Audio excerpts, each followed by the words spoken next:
Hello, good morning all of you. 7th class. आज हम आपको शाम और एक किसान नाम की कविता पढ़ा रहे हैं, अतः आप इसे ध्यान से देखें। आकाश का साफा बांधकर सूरज की किरणें सींचता बैठा है पहाड़, घुटनों पर पड़ी नदी की धार। पास ही दहक रही है पलाश के जंगल की अंगीठी, अंधकार पूरब में सिमट बैठा है पेड़ों के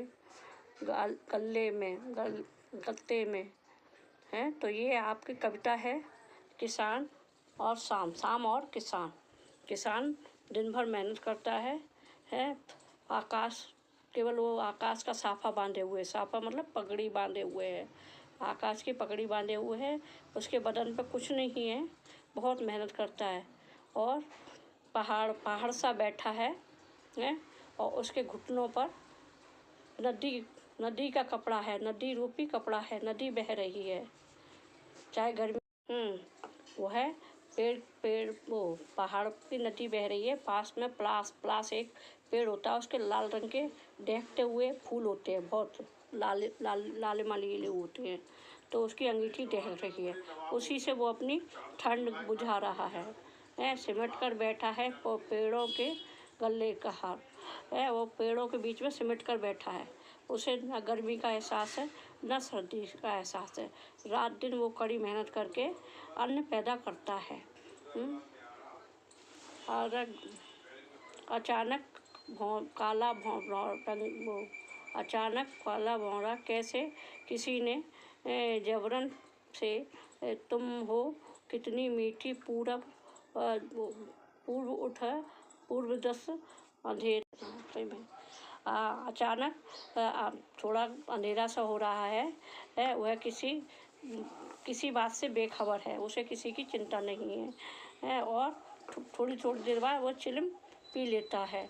पूरब दिशा में एक अंधेरा छा गया है और अब थोड़ा सा शाम हो गई है और वह चुपचाप बैठा है। हाँ जी, आपने ये कविता सुनी। अब आप इसका प्रसंग लिखेंगे कि है कविता हमारी पाठ्य पुस्तक वसंत भाग 2 से ली गई है और इसके रचयिता सर्वेश्वर दयाल सक्सेना हैं। इसमें एक किसान और शाम का वर्णन किया है। किसान शाम को जब थक हार कर बैठा हुआ है, उस समय का बहुत सुंदर कवि ने चित्रण किया है। कवि ने किसान के रूप में जाड़े की शाम के प्राकृतिक चित्र को दिखाया है। इस प्राकृतिक दृश्य में पहाड़ पर बैठे हुए किसान दिखाई दे रहा है। आकाश उसके सिर पर बंधे हुए साफे के समान है। पहाड़ पर बैठी हुई नदी, पहाड़ पर वह बैठा है, नीचे नदी बह रही है, घुटनों पर रखी हुई चादर सी पता चल रही है। नदी जो है उसके घुटनों पर चादर सी दिखाई दे रही है और वो बड़े आराम से बैठा हुआ है। हाँ, घुटनों पर चादर सी रखी हुई है। पलाश के पेड़ पर जो लाल रंग के फूल आए हुए हैं, वो जलती हुई अंगीठी के समान लग रहे हैं। पूरब क्षितिज पर, मतलब पूरा क्षितिज होता है जहाँ पर धरती और आकाश मिलता है, वहाँ पर थोड़ा सा अंधेरा हो गया और ये ऐसा मालूम पड़ रहा है अंधकार जो देख रहे हैं उसको ऐसा लग रहा है कि झुंड में भेड़ बैठी हों और जैसा और पश्चिम दिशा में सूरज डूब रहा है, तो लग रहा है चिलम लग रही हो। चिलम मतलब हुक्का होता है, उस पर सूरज आग की भांति दिखाई दे रहा है। पूरा दृश्य बड़ा सुंदर है। अचानक मोर बोल उठता है, मानो किसी ने आवाज़ लगाई हो सुनकर इसके बाद यह दृश्य घटना में बदल जाता है। चिलम उलट जाती है और बुझ जाती है, धुआं उठने लगता है, सूरज डूब जाता है और शाम ढल जाती है। मतलब सूरज डूबने के बाद अंधेरा सा होना हाँ, हेलो है। आपने कविता और कविता का अर्थ देखा। अब कविता से प्रश्न नंबर 1। इस कविता में ये तो क्वेश्चन है, आंसर मैं आपको कविता में पहले क्वेश्चन बोल रही हूँ। इस कविता में शाम के दृश्य को किसान के रूप में दिखाया गया है। यह एक रूपक है। इसे बाँचने के लिए 5 एकरूपताओं की जोड़ी बनाई गई है। उन्हें उपमा कहते हैं। पहली एकरूपता आकाश और साफे में दिखाते हुए कविता में आकाश और साफा वाक्यांश आया है। इसी तरह तीसरी एकरूपता नदी और चादर में दिखाई गई है, मानो नदी चादर सी हो गई है। अब आप दूसरी, चौथी और पांचवी एकरूपता को खोजकर निकालेंगे। ओके, ठीक है, अब आगे जाते हैं। अब उत्तर सुने। दूसरी एकरूपता चिलम और सूरज सी। चौथी एकरूपता प्लास के जंगल की अंगीठी। पांचवी एकरूपता अंधकार पेड़ों का गल्ला है। और एक रूप पहली तो ये है ही है, आकाश और साफा है। और वो नदी, और तीसरी वाली है नदी और चादर है। इस तरह से ये पांचों विशेषताएं बताई गई हैं इसमें। पहला क्वेश्चन आपका हो। हाँ जी, अब आपका दूसरा क्वेश्चन है, शाम का दृश्य अपने घर की छत पर या खिड़की से देखकर बताइए।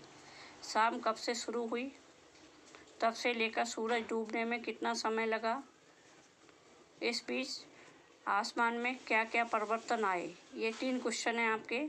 का, शाम कब से शुरू हुई। खा, तब से लेकर सूरज में कितना समय लगा, डूबने में कितना समय लगा। और गा, इस बीच आसमान में क्या क्या परिवर्तन आए। अब उत्तर आपको बोल रहे हैं। शाम में घर की छत या खिड़की पर देखने से पता चलता है। नंबर 1 का, सूरज के पश्चिम में पहुंचने के साथ ही संध्या होने की रंगत होने लगती है। नंबर खा, शाम से सूरज डूबने तक में लगभग। नंबर खा, शाम से सूरज डूबने तक में लगभग 1 से 1.5 घंटे का समय लग गया है। नंबर गा, इसी बीच आसमान में लालिमा छा जाती है। नारंगी रंग तथा बैंगनी रंग के बादलों से आकाश व दिशाएं ढक जाती हैं। ये 3 हैं आपके हैं। एक बार और बोल रही हूँ। सूरज के पश्चिम में पहुंचने के साथ साथ संध्या होने का रंगत होने लगती है। शाम से सूरज के डूबने में लगभग 1-1.5 घंटे का समय लगता है। इसी बीच आसमान में लालिमा छा जाती है और आकाश में। हाँ जी, अब तीसरे क्वेश्चन की ओर चलते हैं। मोर के बोलने पर कवि को लगा जैसे किसी ने कहा हो, सुनते हो। नीचे दिए गए पक्षियों की बोली सुनकर उन्हें भी 1 या 2 शब्दों में बांधिए। हैं कौन कौन से पक्षी हैं? कबूतर, कौआ, मैना, तोता, चील, हंस, ये हैं। अब आपका आंसर आ रहा है। सबसे पहले लिखेंगे कबूतर और आगे डैश लगाएंगे। कबूतर, कहाँ जा रहे हो। कौआ, सुनो रात होने दो। अब आता है मैना। मैना के आगे लिखेंगे तुम मनमोहक हो। फिर तोता, तुम्हारा समय निराला है। चील, थोड़ी देर तो रुको। हंस, तुम्हारा कोई मुकाबला नहीं है। ये पक्षियों के बारे में कवि ने बताया है कि क्या क्या संदेश लाता। कभी कबूतर का भी ये इसके अलावा ये भी हो सकता है संदेश लाता है। और कौआ, कोई आता है। मैना, सुंदर गाती है। और तोता, राम राम रटता है। चील, दूर तक देख सकती है। और हंस, शांत। हाँ जी, अब आते हैं हम कविता से आगे। इसका पहला प्रश्न है इसमें, कविता को चित्रित करने के लिए किन किन रंगों का प्रयोग किया गया है।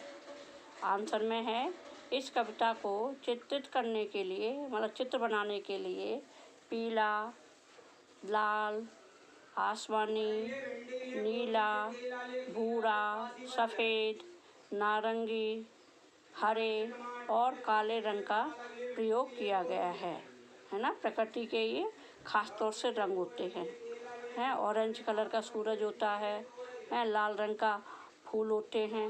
आसमान नीले रंग का होता है। और भी अंधकार जो होता है वो काले रंग का होता है। इन सब रंगों का प्रयोग इसमें किया गया है। अब नंबर 2 पे आते हैं। शाम के समय क्या करते हैं। पता लगाइए और लिखिए, है ना। शाम के समय क्या करते हैं, पता लगाइए और लिखिए। पक्षी, खिलाड़ी, फल वाले, माँ, पेड़ पौधे, पिताजी, किसान और बच्चे, इन सब के बारे में हमें बताना है। अब चलते हैं हम उत्तर की ओर। ये क्या करते हैं और इनके बारे में हमें अब उत्तर में लिखेंगे। तो चलिए, पक्षी क्या करते हैं, चहचहाते हुए अपने घोंसले की ओर जाते हैं। खिलाड़ी खेल समाप्त करके आराम करते हैं। फल वाले जल्दी जल्दी फल बेचकर बेचने के लिए लोगों को बुलाते हैं और जल्दी जल्दी सभी फल बेचकर अपने घर जाने की तैयारी में होते हैं। माँ घर के काम निपटाकर परिवार के सदस्यों के साथ कुछ समय व्यतीत करती है। पेड़ पौधे दिन भर झूमते पेड़ पौधे शाम को दम साधे खड़े हो जाते हैं, मानो विश्राम कर रहे हैं। पेड़ दिन भर थक जाते हैं तो शाम को थोड़ी देर के लिए वो आराम करते हैं। उस समय पेड़ को छूना नहीं चाहिए और तोड़ना तो बिल्कुल ही नहीं चाहिए। पिताजी दफ्तर या दुकान पर से घर आते हैं और बच्चों के साथ समय बिताते हैं। इसके अलावा कई व्यापारी लोग दुकानों पर ही बैठे होते हैं। किसान खेतों के काम को समाप्त कर घर की ओर चल देता है। बच्चे माता पिता के साथ समय व्यतीत करते हैं। मनोरंजन हेतु टीवी देखते हैं और कोई अच्छे से कहानी किस्से सुनते हैं आपस में बैठकर। सब लोग इसी तरह अपना अपना शाम का समय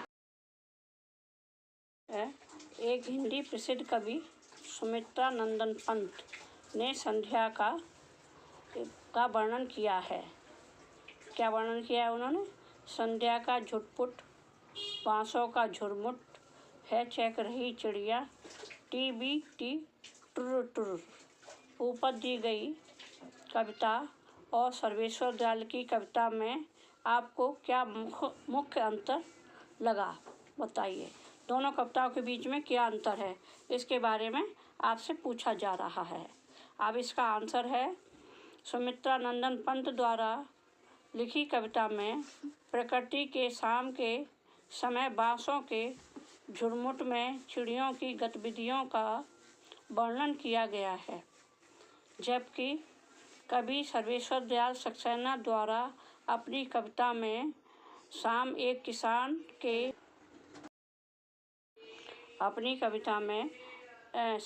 किसान के रूप में जाड़े की शाम के प्राकृतिक दृश्य का वर्णन अनुपम ढंग से वर्णन किया गया है ना।